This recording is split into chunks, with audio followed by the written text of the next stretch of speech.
Good-natured daily driver that's rare, looks sporty and offers lots to enjoy. But it's pricey.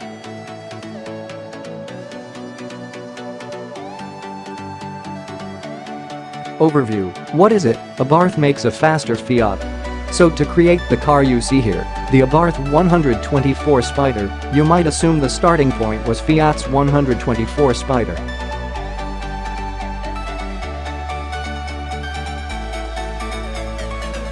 And you'd be right. But that's not the start of the story, because Fiat's starting point was the Mazda MX-5.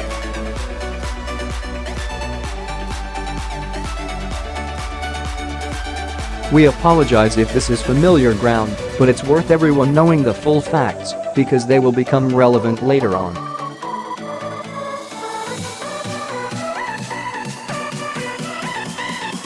There's more to the Fiat Abarth 124 Spider than just a new set of clothes. It's a fairly comprehensive overhaul designed to give the Italian car a different vibe to its Japanese counterpart, and includes different suspension settings on the turbocharged engine, where the Mazda is nat-ass only.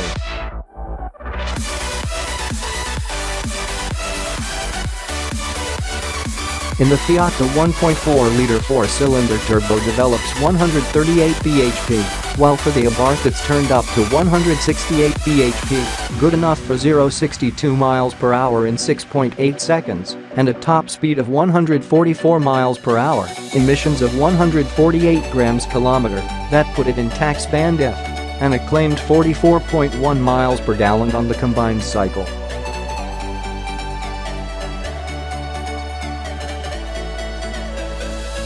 We'll see. Make what you will of the styling, but we will say this, the Abarth has been successfully sportified, and that does help distance it from the usual jibes.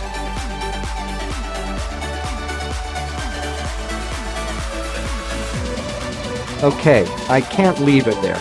Fiat may claim it harks back to the original 1966 124 Spider, but compared to the neat, pert, sweet and swift MX-5, this does look rather heavy-handed.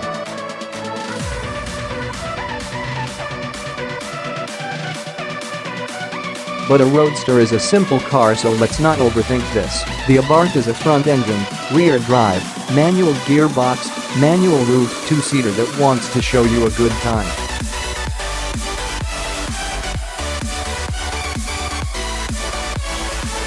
Just one more fly in the soup before we go any further. It costs £29,565. That's not a small price.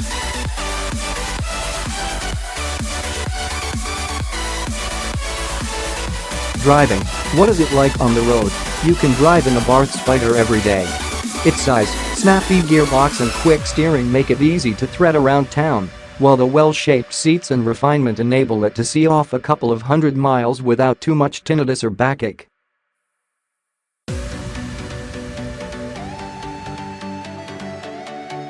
On B roads, where you want to have fun, it is entertaining. It's light and nimble and accurate.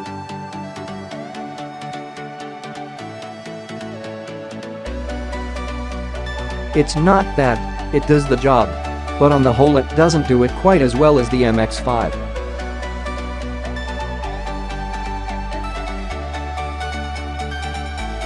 By making it stiffer, the Abarth feels less supple than the Mazda.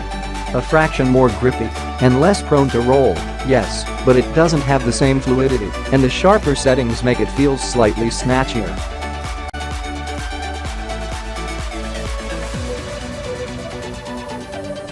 Now it might well be that you prefer this extra dab of aggression, the more attacking front end, and that's fine. It would be no good if the 124 was just a blueprint of the MX-5, but the overall dynamic impression you get is that this one is a little less polished.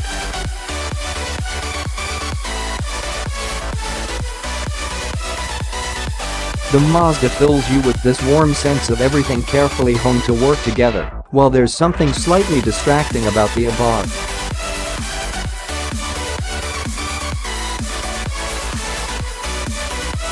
It's not as fulfilling and rewarding as you want it to be.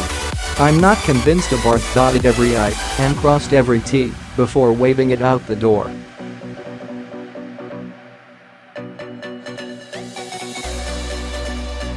Most potential buyers might not care about this, happy in the knowledge they have a small roadster that's more masculine than an MX-5 and does the job of blatting about with a spring in its step.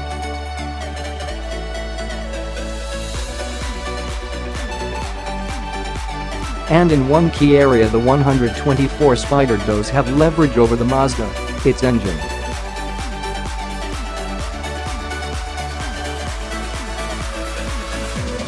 Mazda has stuck doggedly to natural aspiration, its most potent 2.0-liter developing 158 bhp and 147 pounds-feet at 4,600 rpm.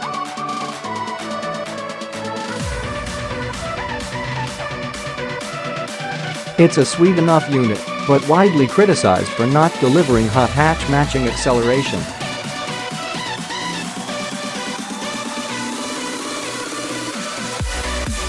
The Abarth's smaller, 1.4-liter, single-turbo motor isn't that much more powerful, 168 bhp, but the turbo's torque gains are significant in a car that only weighs a little over a ton.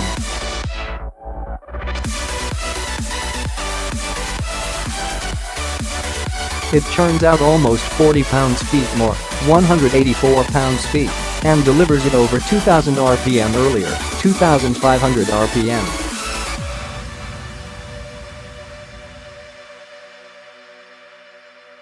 Because the engine is light and small, and the air paths are short, there's not much inertia to overcome, so turbo lag is barely noticeable.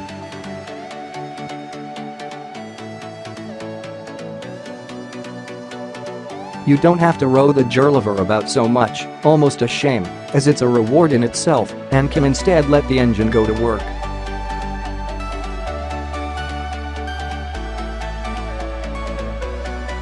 It's less stressful, and while it's still going to struggle to keep a Golf GTI in sight, the extra slug of power over the Mazda is useful.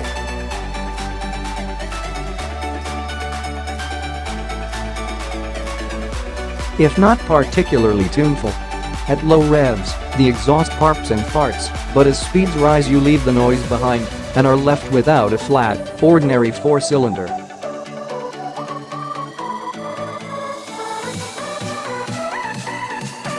Pressing the sport button doesn't alter the exhaust on UK cars, merely gives you a different engine nap that sharpens the throttle and has an overboost function for the torque.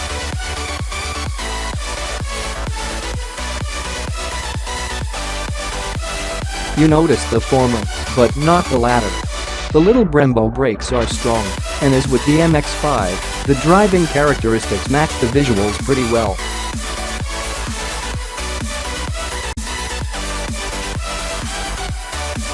But the impression you're left with after a drive is a car that needs just a little more time and effort spent on it to make it feel more cohesive, to sweeten the mid-corner balance, to get a bit more steering feel, to join the two ends of the car together better so you, sat at the back, feel more in touch with what's happening up front.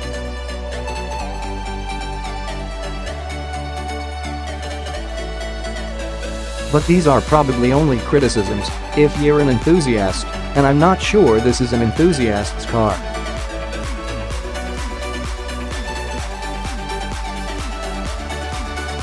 On the inside, layout, finish and space, the Abarth doesn't feel a small car.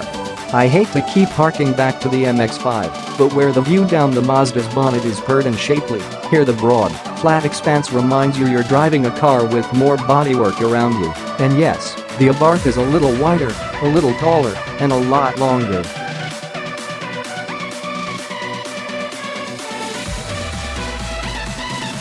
It's also a lot more overtly sporting inside.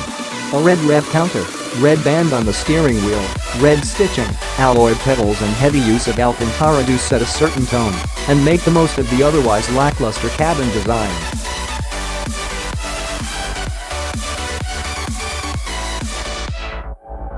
The plastics are okay, the quality fine, but it's not going to blow you away beyond being simple and relatively ergonomically friendly.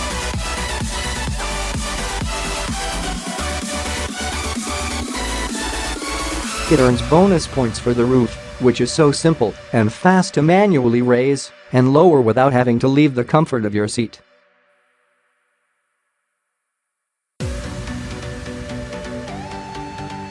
The boot is small, but you'll cope because you're buying a roadster and you know what you're getting yourself into.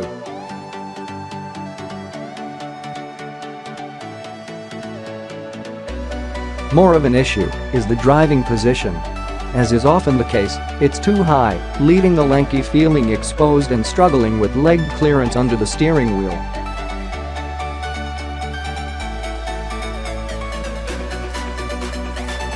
It's okay for the rest of us, but the seat isn't the most supportive, and in this day and age reach adjustable steering isn't too much to ask, is it? Couple of last little bits.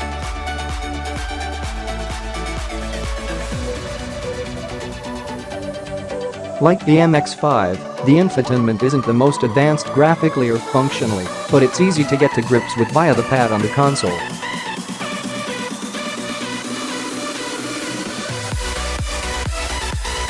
More of an issue is that every time you go round a right-hand corner with a bit of vert, you'll need to flap the wipers because screen wash has gushed across the windscreen.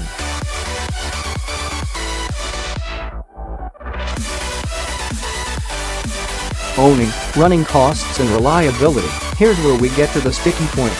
As a small roadster, there's not too much wrong with the Abarth until you get to the price.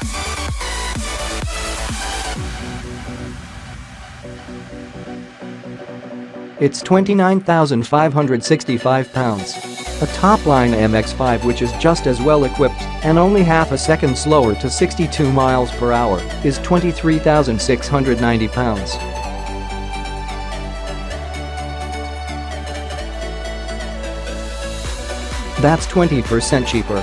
Imagine what you could put the £5,875 you'd save towards.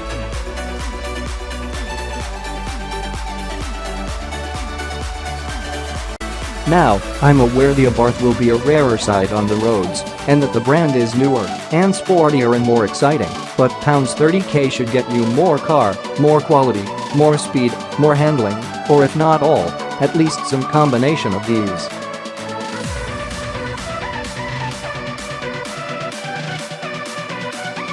Maybe you don't plan on buying your car outright, but instead intend to lease.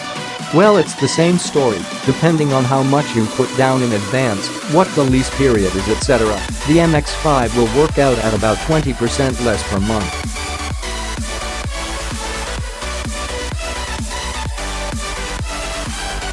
Expect to pay £320 $470 per month for the Italian Roadster, against £260 $350 for the Japanese.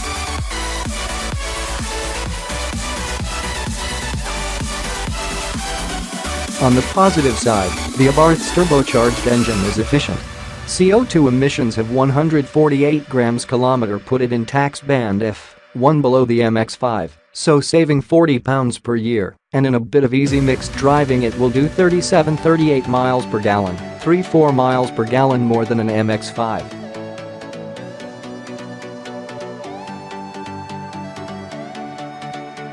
Clog it and the turbo's thirst will drop it below 30 miles per gallon, but on the whole the engine does a good job of keeping its promises.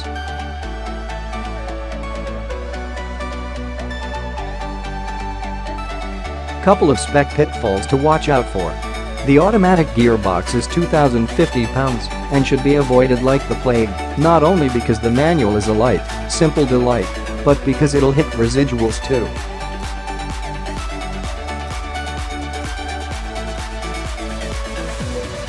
The only standard color is black, everything else is charged for, and the Heritage look offers a black bonnet as a no-cost option.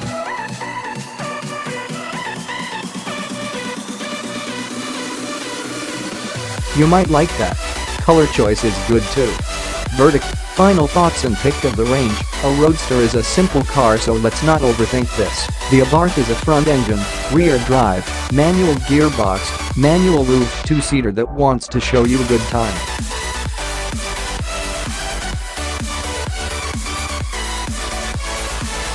Provided you don't ask too much of it, there's a lot to enjoy with the Abarth. It's got a wide spread of power, it's a good-natured daily driver and looks, and feels suitably sporty.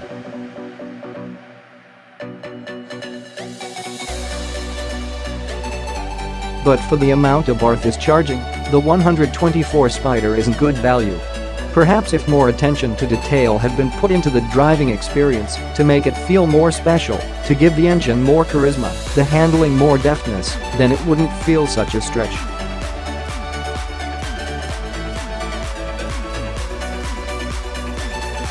But at this price you have lots of tempting options to consider: Audi TT Roadster, Nissan 370Z, BMW 220i Cabrio, Ford Focus RS, Mercedes SLC, VW Golf R.